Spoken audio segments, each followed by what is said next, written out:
Welcome to the Old Bill. Remembering one of Britain's longest-running and most popular police drama series. Presented by Sergeant May Singer. Police Constable Tony Post. And Detective Constable Janie Cutter. If you enjoy this video and would like to know when more like it are uploaded, please subscribe and ring the notification bell. We'd also be pleased if you could like our videos and share them with your friends. If you have a favorite episode of The Bill that you'd like us to review, let us know in the comments. Today, we are reviewing an episode called In the Frame, which was first broadcast on the 28th of February 1989. As the story begins, Detective Inspector Frank Burnside is late for a meeting which is starting without him.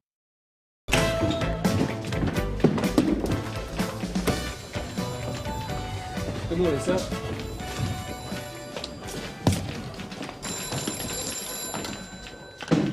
Right, ladies and gentlemen, I don't think we can wait any longer. I'll ask PC Hollis to read out the minutes from last week's crime meeting. Almost as soon as he makes it into the meeting, he learns of an urgent phone call, which Superintendent Brownlow appears to think is simply a ruse to get out. On page 3. If I can continue. Burglaries are also up 5 to 27. We do have some fingerprint idents. 26. 14 Reading closes on railway property, down to British Transport, please. Come in. There is a chance of arrest on that one. Is there? Oh, we'll keep it then. Yes? Sorry for the intrusion, sir. Urgent phone call. Sorry about that, sir. The caller is an informant. Burnside is not initially interested until he learns that there may be information regarding a high-profile crime.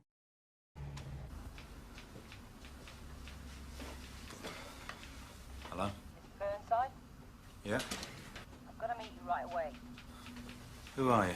You'll know me when you see me. Yeah, and you can go and jump in the lake. Who was that tart? Said she's got some information for you. Ask for me by name. Yeah? Information? Burnside. Don't ring off. Oh, it's you again. Got to meet. Listen, darling, I don't know who you are, but I don't meet anybody I don't know. Gold bullion. Gold what? Bullion. Bullion. Where should we meet? Back in the meeting, Sergeant Tom Penny has an idea to reduce thefts from parked cars. This will be significant later in the story. Thefts from motor vehicles. There's been a sharp increase, particularly in side streets behind the shopping centre. Could I make a comment on that? Yes, Sergeant, come. All the property stolen from these vehicles has been clearly on view, backseat parcel shelves and so on. No villain, as far as I'm aware, has actually broken into the boot of a car to steal anything. Yes, I take your point. If somebody spent a morning sticking prevention leaflets on the vehicles, it might do the trick. Fine. We all agree to that? Will you see to that then, Tom? Yeah, Bob Cryer's standing in for me downstairs. When he goes back on the street, I'm sure he'll do it. As Inspector Burnside waits to meet the mystery informant in a pub, a woman briefly approaches the bar and leaves as quickly as she came. In this clip, pay careful attention to the bar to the right of the screen.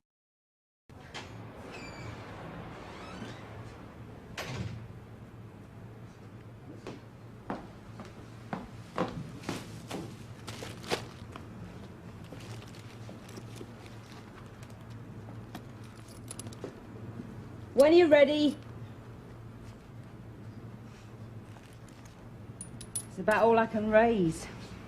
Not going to buy you much, is it? Times are hard. For us all, lady. For us all.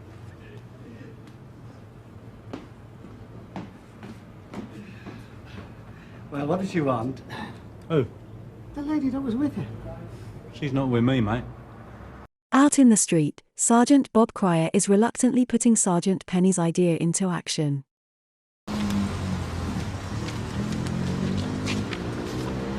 Murder you, Tom Penny. When officers investigating corruption approach Burnside, he quickly realizes that something is not right and tries to make a run for it. Inspector Burnside. Detective Chief Inspector Starling, this is Sergeant Jensen. We are attached to Operation Backwoods. Now, we don't want to fuss. just like you to walk outside with us. What are you talking about? Please. Wait, just a minute. What's this all about? Please. We don't want a scene. Listen, I'm not going anywhere with you till you tell me what this is all about.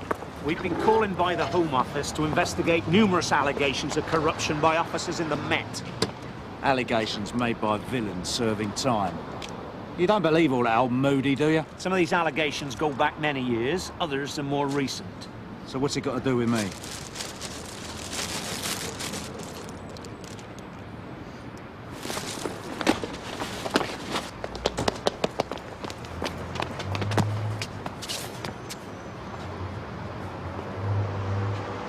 Superintendent Brownlow is not happy that Burnside skipped out, and tells DC Lines that he needs to see him.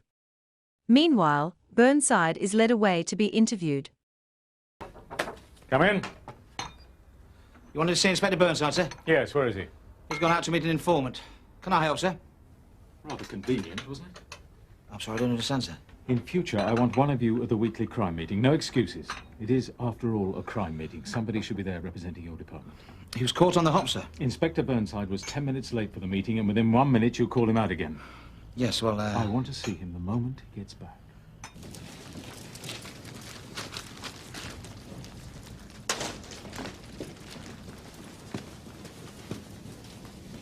Sgt Cryer grows more impatient with distributing the leaflets. Excuse me? Can't you do something about these cars parked on the pavement? Yeah, I know, love. They're a nuisance, aren't they? I'm going to get them towed away. It's about time somebody did something. Yeah, well, leave it with me. At Sun Hill, DC Tosh Lines is surprised to find Burnside's office being searched while Burnside himself faces his accuser and learns of the charges that he faces.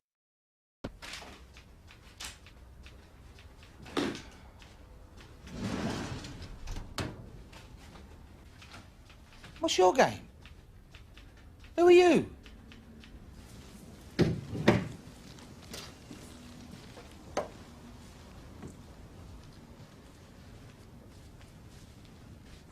Inspector Burnside, sir. I should have known. Chief Superintendent Alan Pearson. I'm glad you can remember. How could I forget? Please sit down. Make the witness available, would you? What witness?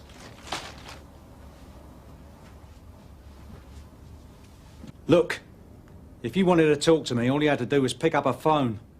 But then, of course, I should have remembered. When you were a DC under my command, you never did anything out front. Always the back door with you, wasn't it? With you, Frank, there was no other way. It's one of the reasons that I transferred to a county force. Looking back, I suppose it was a blessing in disguise. Yeah.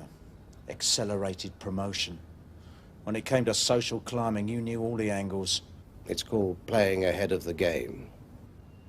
Can we get to the point?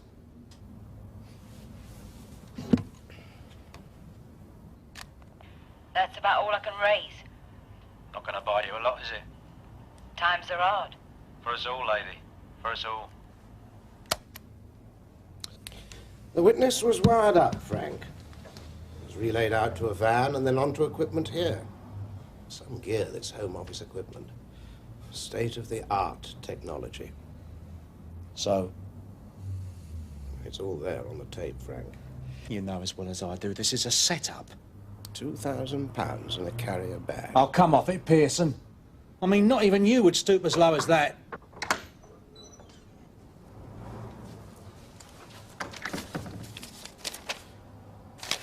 Excuse me a minute, Inspector.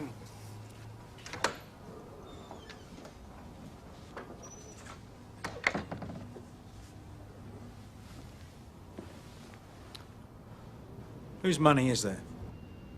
The witnesses. Who gave it to her in the first place? Oh, come off it. Somebody must have given it to her. I mean, by the state of her, she didn't have 2 pence, let alone 2 grand. The money is the property of the Home Office. Superintendent Brownlow is not happy to learn that Burnside is being investigated. Sir? Yes, what is it? Operation Backwards. They've got Inspector Burnside. Operation Backwards? They're not on this patch, surely I'd have been informed. No, you wouldn't, sir. Their inquiries originate from people serving time. They don't have to tell you anything. Right, we'll see about that. Anyway, for what it's worth, he's assisting them with their inquiries. If you know what I mean. Where are they taking him? God knows. Officers from Operation Backwards have taken my detective inspector away for questioning without even the courtesy of informing me. I demand to know where he is and what this is about. Unless I get a call back within the hour, I shall go straight to the Commissioner. That's not going to frighten them. And don't you leave the station till we know what's happening. Sgt Cryer meets the owner of one of the badly parked cars, and isn't in a mood to accept any excuses. Little could he have imagined what would happen next. Excuse me. Excuse me, sir. It's not very clever, is it? Parking on a yellow line and up on the pavement? I was in a hurry last night, sorry. Been here all night? I stayed at my sister's. She's married to one of y'all, over on the next block. This was the nearest space I could find. If a woman was to come along here with a pushchair or a pram, she wouldn't be able to get by, would she? No, sir. It was real stupid. Right, we'll move it. And do yourself a favour. Don't leave things on the back seat where they can be seen. You're lucky the car wasn't broken into and they were nicked. Can I just go back to my sister's and get some stuff? Move it. It'll just take a sec. Move it. Come on, give me a break. There's no place to park there. 2 minutes, that's all. I'm not telling you again. Move it or I'll have it towed away. Thank you, sir.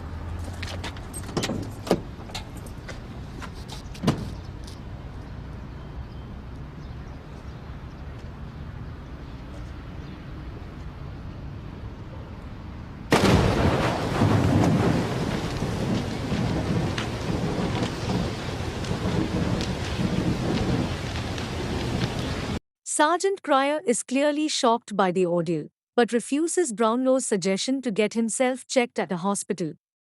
I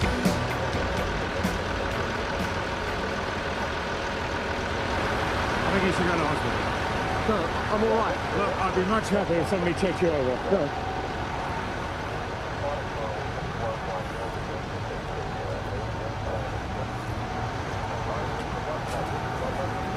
The poor devil, he didn't stand a chance. Yeah. Well, it's out of our hands now. It's up to the anti-terrorist squad. Yeah.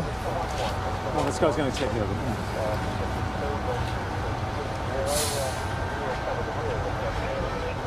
Superintendent Pearson taunts Burnside with information on the case that he is building against him, and Burnside has to consider his next move. You remember Thomas Norton, don't you? Thomas Norton? You arrested him for robbery. Well, that was a long time ago. 10, maybe 12 years. Well, he's applied for parole. Well, Mrs. Nancy Norton was under the impression that you could help sway the powers that be. I don't know what you're talking about. I've never met a Mrs. Nancy Norton. And she's the woman in the pub. £2,000 to put in a good word. Well, rates have gone up, Frank. I want to hear, now. I wanted to repeat that allegation in front of me. Yes, well, we can't arrange that at the moment. Why not? Don't know where she is. She has done a runner. I wonder why. Well, when we've contacted Mrs. Norton, you'll be confronted with that. I've got a better idea. I'll go back to the police station. And when you contacted her, you contact me. Frank, it's in your own interests. My interests? We already have a statement from Mrs. Norton covering the occasion when you approached her for a sum of money. You're never going to get away with this. By the end of the day, you'll be suspended from duty, pending criminal proceedings. I want to make a statement. You do have tape facilities. DC Lines has been making inquiries of his own, and thinks he may be able to find where Burnside is being held. There's a chance he's being held in an address in Southwark, sir. It's supposed to be secret, but I think I can find it if you want me to. Look, if we knew who this informant was, it would help. Burnside wouldn't go on a meet if he didn't know the informant. What made him this time? She said something about gold bullion. Gold bullion? While Superintendent Brownlow calls his superiors about D.I. Burnside's situation, he receives a visit from the U.S. Air Force. I take great exception to my officers being taken away without my knowledge. Come in. I would appreciate it if you could find out for me what this is all about. Thank you very much. Gentlemen. Chief Inspector Watkins, Anti-Terror Squad. Agent John Caxton, stationed at the American Embassy. Gentlemen. Well, what can I do for you both? Marion, could you field any calls for me? I don't want to be disturbed. Thank you. Right, gentlemen. I'll let John put you in the picture. John Keeley was a U.S. Air Force sergeant based at Mildenhall in Suffolk. Last night he visited his sister. She's a Londoner and lives a couple of blocks away from where the explosion took place. The visits to his sister's home are a regular thing, maybe 2-3 times a month, and always on Monday. He stays overnight and goes back to base the following day. It's obvious that some terrorist organization had picked him out as an easy target. They must have been following his movements over a long period of time. So what can I do for you, gentlemen? I'd like to question the officer who approached Keeley shortly before he was murdered. In interview, D.I. Burnside angers Superintendent Pearson by going off topic. Chief Superintendent Pearson and I first met when he was a detective constable and I was a detective Inspector sergeant. Burnside, may I remind you that this interview is about your association with Mrs. Norton? This interview is allegedly about corruption and my being set up by you. Now, will you let me continue? This interview is broken at 12:25 p.m. for refreshment. Frightened of what I might say? Our relationship is irrelevant to this inquiry. You are here in connection with corruption, Frank. Don't try to cloud the issue. Can I go to the toilet? Or is that irrelevant? Whilst taking a toilet break, Burnside is able to escape, albeit briefly, and get a message to Sun Hill.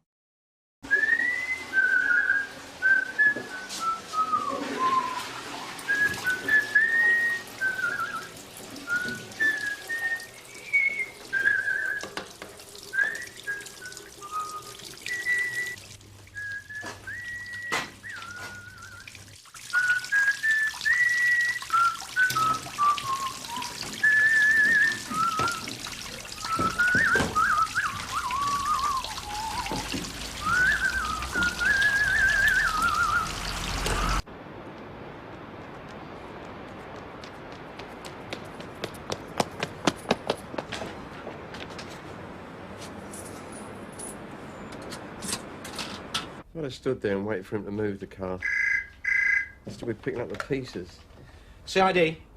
Gov, where the hell are you? Look, just listen. I've been set up. Yeah. Now look, there's a robber doing time, and his name's Tommy Norton. Tommy Norton, yeah, and he's got a wife called Nancy. Nancy. Now find her before this firm does. Yeah, got it. No problem. Yeah, they may know their own patch, but not round Docklands, eh?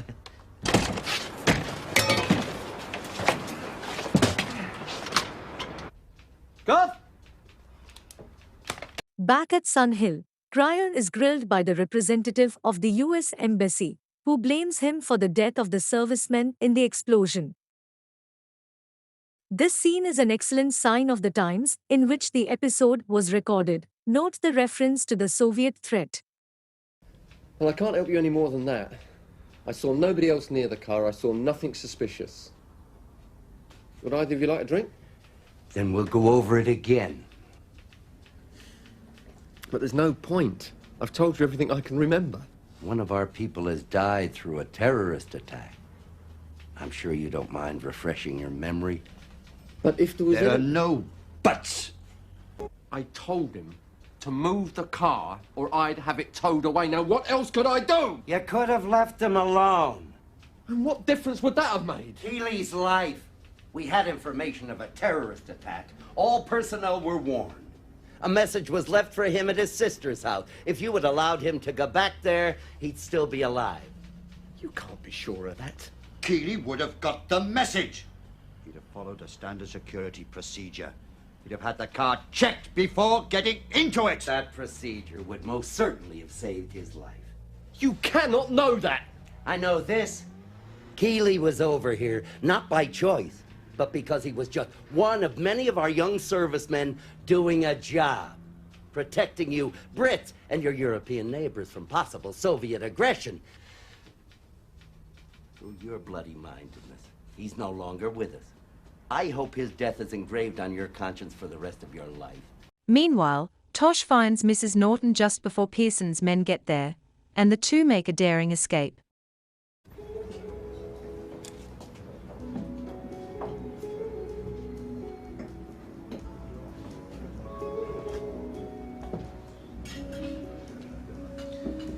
Hello, Nancy. It is Nancy, isn't it? Come on, this way. Quick, follow me.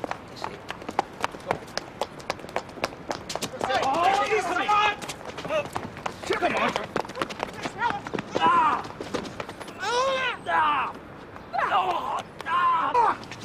Come on, this way. Down here! In that taxi, move on! Sorry, sweetheart, urgent, get in! Move it now! At Sunhill, Pearson brings Burnside before Superintendent Brownlow, who is about to suspend Frank, until Tosh arrives in the nick of time. Pearson's scheme has failed, and Burnside is saved. Furthermore, Brownlow promises that this incident will be fully investigated. As he often did during his time in the Bill, Detective Inspector Frank Burnside has the last word. In the absence of the commander, I have no alternative but to ask you for your warrant card.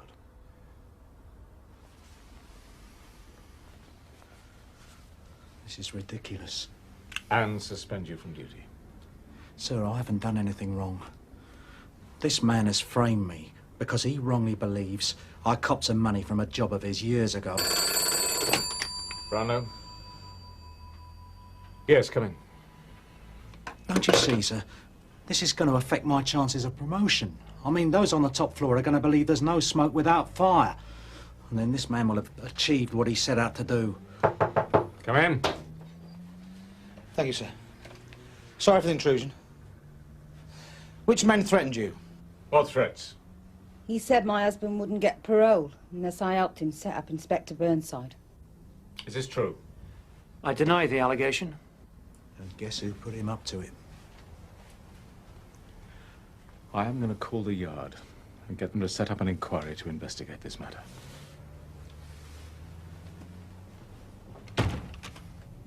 Always got someone else to do the dirty for you, didn't you, Alan? They'll get you one day, Frank. It's only a question of time, but they'll have you. They'll have to be a damn sight cleverer than you, pal. This episode captures the mood of the 1980s very well. It represents the period when the Metropolitan Police worked hard to rebuild its reputation after being renowned for police corruption through the 1960s, 70s and early 80s, when it was often said that the police were as bad as the criminals. This was also a time when people worried about terrorist threats, but unlike today, the threats at this time were different. The West in general feared the threat of Soviet Russia, and in the UK, the main threat was violence from the Irish Republican Army. This episode is also notable for the appearance of William Symonds in the role of Superintendent Pearson. Symonds would go on to be famous in the role of PC Alf Ventress in another popular ITV police series, Heartbeat, from 1992 to 2009. PC Ventress was, however, a completely honest and well-loved officer, the complete opposite of his character in this episode of The Bill. And that's all from this episode of The Old Bill. Please like, share and comment, and to make sure you are notified of future episodes, subscribe and ring the bell icon. See you next time.